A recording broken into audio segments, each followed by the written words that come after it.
outdoors. And by that, I mean my mom's backyard. But we're outdoors and it's great, so it counts as a great outdoors.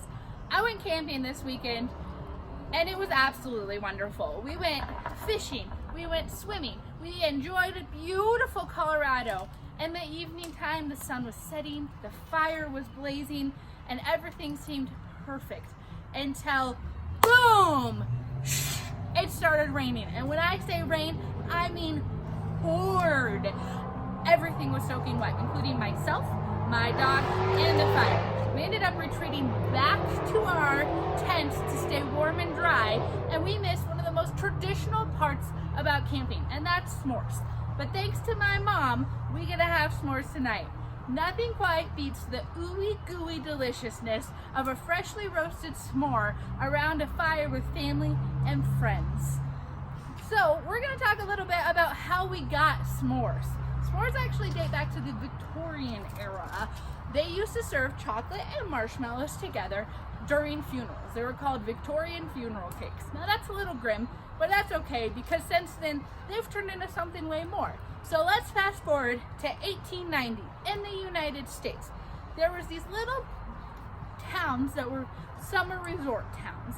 Now in these towns they were trying to attract young crowds and they started roasting parties.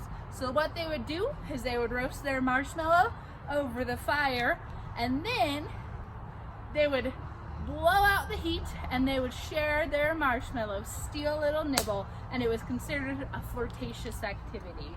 Well, we combined marshmallows and chocolate and graham crackers and we got our cookies we know and love, like marshmallows and moon pies.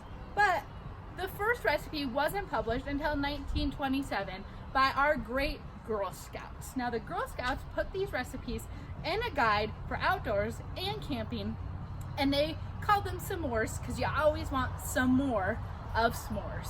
So next time you see your Girl Scout, you can thank them for their amazing cookies and now thank them for publishing the s'mores recipes.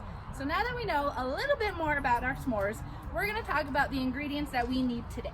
So we're going to need marshmallows, we're going to need chocolate, and we're going to need our graham crackers. So the first step is to put your marshmallow on your stick, and you're going to need a fire, obviously. So you're going to put the marshmallow on the stick. Now there's lots of ways to roast a marshmallow. Some people like to burn it, some people like to just leave it as it is. Other people prefer it like I do, which is a nice golden brown on the outside, ooey gooey in the middle, so you get the ultimate ooey gooiness and you get to melt the chocolate. So I'm gonna have you roast the marshmallow while we talk a little bit more about marshmallows.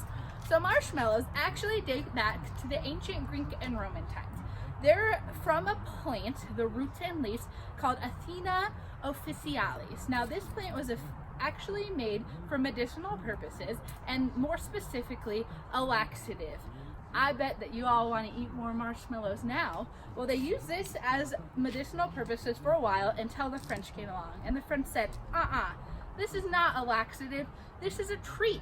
So they took the root, they juiced it up, they added sugar and eggs, and they created a paste, and they made us marshmallows. So merci to the French for making marshmallows. So while that's roasting, we're gonna get our graham crackers ready. We're gonna need 2 of them. They come in little squares and they are gonna fit perfectly with your chocolate. Now, we have chocolate. We're gonna get our chocolate ready. There's lots of alternatives to graham crackers and chocolate when it comes to s'mores. So for graham crackers, we can use fudge stripe cookies like this. Fudge stripe cookies are delicious. They add a little extra chocolate to it. You can also use chocolate covered graham crackers, which look like this. They're a little littler, but they actually work well, and you don't have to use chocolate with these.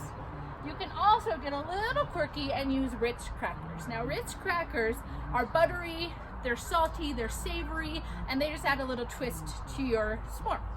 So for chocolate, your alternative to this regular old chocolate is a Reese's peanut butter cup. Now this can add a little melted peanut butter to your s'mores. And you can also use Ghirardelli chocolate. Now Ghirardelli chocolate is perfectly shaped to fit on your graham cracker. And that's why I love them. They also come in a lot of great flavors. So y'all can use mint to kind of mint up your day. Y'all can use caramel to add a little caramelness, a little more gooey to your s'more.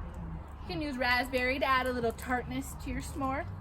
And then you can use dark chocolate to add a little sophisticated flair to your s'more and a little bitterness. So we're gonna get our graham crackers ready and we're gonna talk a little about them. So graham crackers were invented by a guy named Sylvester Graham. Now Sylvester Graham was a Presbyterian minister and he invented graham crackers to curb sex drive. He thought that foods like steak and wine were making people too sexual, too much aphrodisiac, so he created a bland cracker and named it after himself, and he called it the graham cracker. Now Sylvester, wherever you are, I don't think that this may have curbed sex drive, but we thank you for creating graham crackers.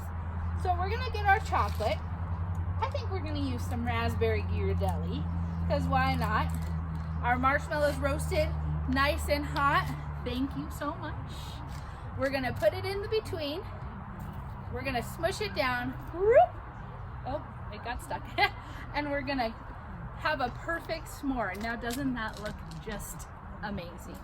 So let's try it a little. Tastes just like summer. Thank y'all. I can't wait to roast some more s'mores with you.